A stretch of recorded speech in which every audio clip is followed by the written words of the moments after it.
Hey, what's up, everybody? Video 44 coming at you with another video. All right, so last night the Lakers were able to defeat the Miami Heat at a game at home, despite, well, quite honestly, me not thinking they were going to be able to.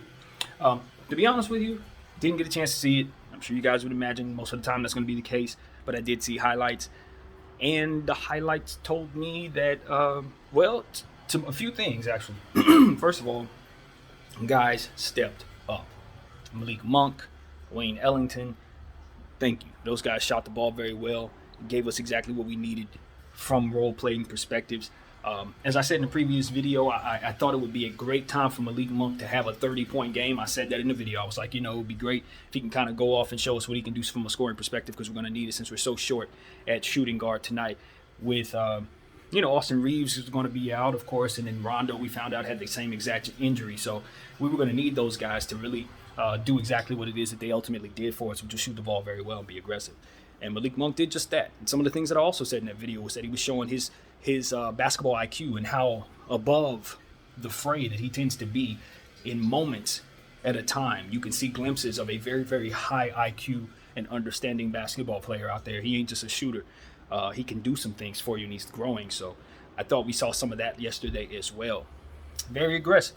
And that's all that we can ask for from a scorer. Now we can get into the stars. Of course, Anthony Davis was out there doing the things that he's been doing.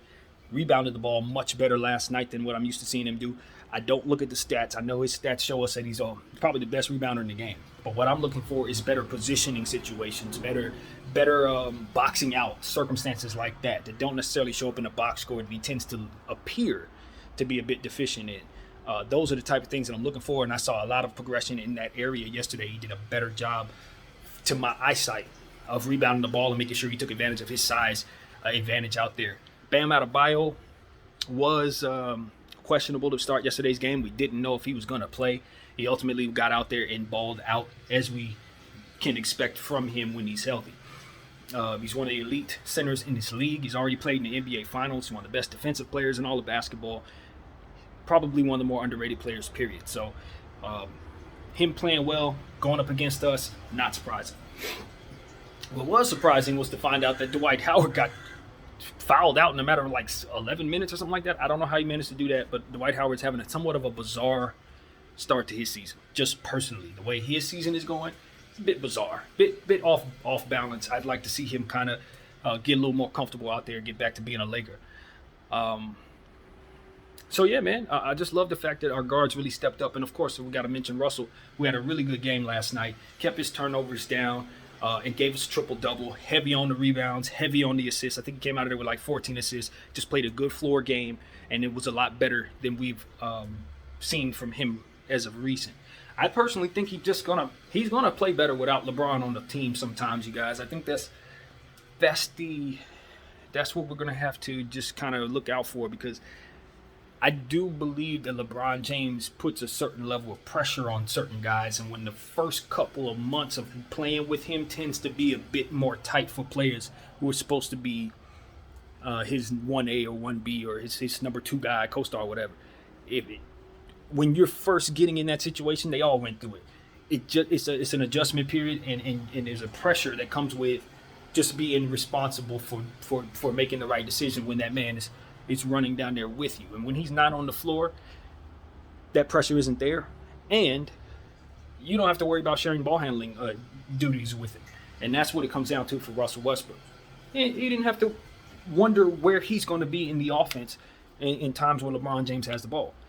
He has the ball, and that's why people are suggesting that he plays off the bench, because this will put him in position to have these type of sequences while LeBron James is healthy. And that's ultimately what's going to make him more comfortable. And I think he should see the fruit in that, even though it's not necessary right now. If for some reason the coach asks him to come off the bench, this would be why. So we can have these type of sequences. So he can look like he did last night. Kind of hard to do that when Bron has the ball. So that's one thing that needs to be just kind of talked about a little more. It's just seeing what other options we can do in using him. Because, He can do what he did last night, but when he's off the ball, it's a bit more frustrating. What I saw a lot of the time in the highlights was just a lot of setup plays being run yesterday. We're doing a lot more running our stuff than we did in the first couple weeks of the season. We're getting to a point where we have set plays now. And that's a good thing because a lot of times we were just running out there. We didn't really have any direction, no real understanding. So our offense is starting to show signs of cohesion based on what I'm seeing. So that's good. Carmelo Anthony continued to play well. He didn't have a big scoring night last night, but he hit some clutch shots down the stretch that we ultimately need him to do, taking advantage of the mid-range, things like that. So continuing to see good play out of Carmelo Anthony without LeBron James on the floor is extremely encouraging. I don't want him to slow down at all. So that's to be mentioned. And we're just weathering the storm, you guys. We only had like 8 players in rotation yesterday. So guys really had to play a lot of minutes, and they did a hell of a job.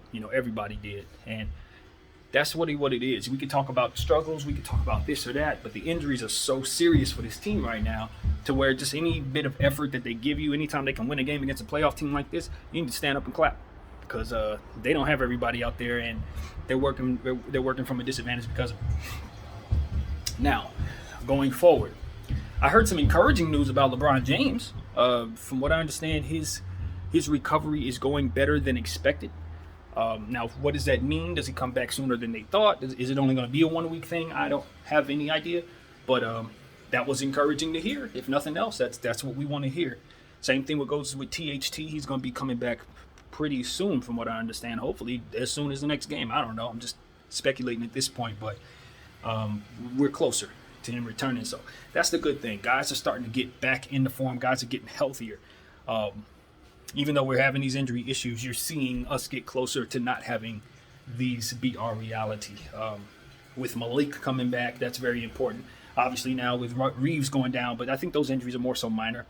Reeves and Rondo, I don't think they're going to be out for too long. I think it's a left hamstring for both of them. So usually when I see stuff like that, I tend to speculate that those aren't real injuries, that they just chose to remove those players from the lineup at that time for reasons of experimenting and stuff like that.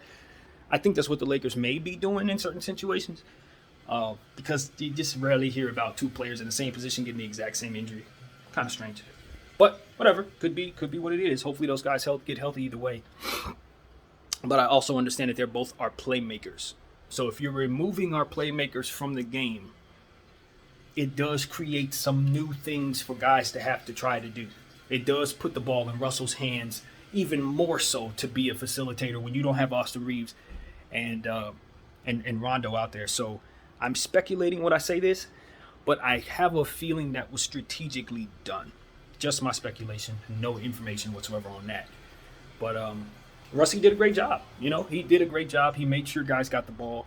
Anthony Davis did what he was supposed to do to make sure that he was an anchor for us defensively and offensively to weather the storm of any situations. And Malik Monk and the guys stepped up and hit shots left and right. So you just got to love that.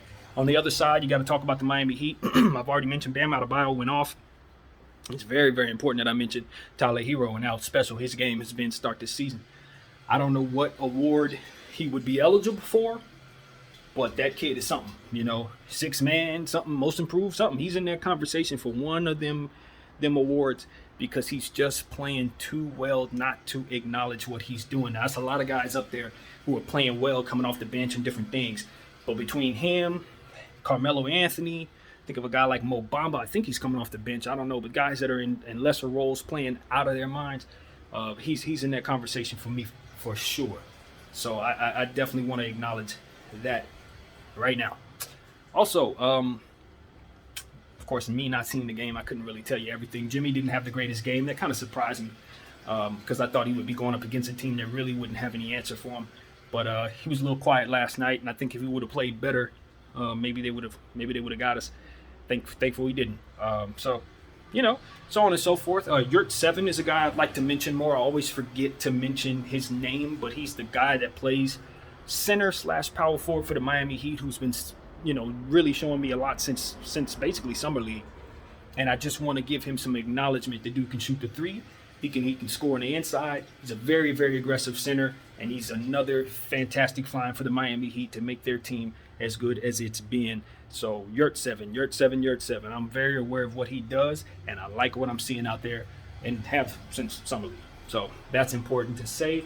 Miami Heat are dealing with a lot of injuries too. You know, I looked at their depth chart, and they're kind of dealing with the same stuff we are. Guys going in and out of the lineup for various reasons. So I'm gonna be looking to see how they incorporate Victor Oladipo back into what it is that they do. Because even though he's not the old Vic O, half of Vic O is very, very helpful for that unit that they got right now, especially since they're defensive eccentric. So it's very, very, very crucial for them to try to get him back into their rotation, and then from there see what type of role they can give him from off the bench. Because if his conditioning is where it's supposed to be, Victor Oladipo is still a very, very, very talented player.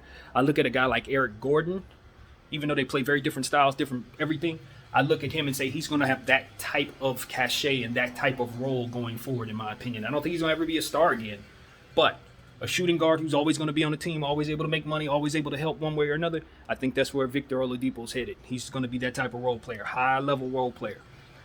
So you put that on this Heat team, and I love what they got going. Let's see. I want to mention the double-double that PJ Tucker had yesterday. My concern with the Miami Heat has been that I don't like their power forward situation with him starting.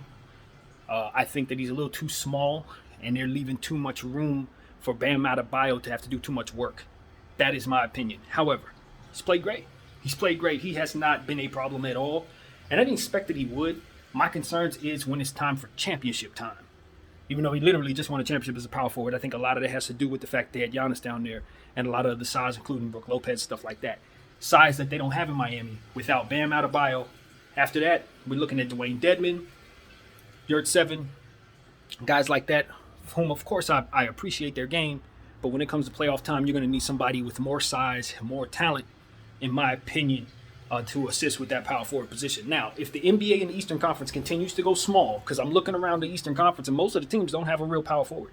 If that continues to be the case, you can totally see one or two things happening. Either a team gets past, gets over without needing one, or they're going to run into a player like Julius Randle or Scotty Barnes or something like that, Evan Mobley, and they're going to get disappointed.